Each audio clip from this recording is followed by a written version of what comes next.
Hello there. How many of you have had the problem with the language of your subtitles trying to watch a movie or something else? When you fix the language in the player you're using and the subtitles still appear in some unknown symbols. So that might be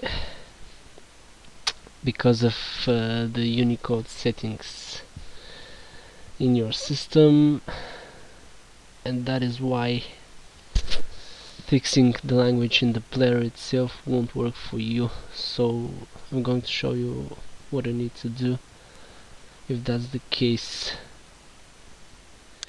You right click on the start button and you open the control panel.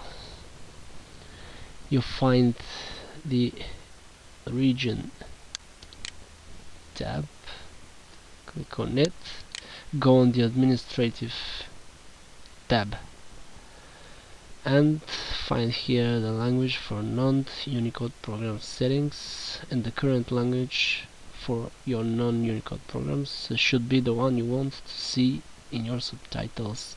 If it's not, you go on here and change it, which I've already done for me. That's my native language.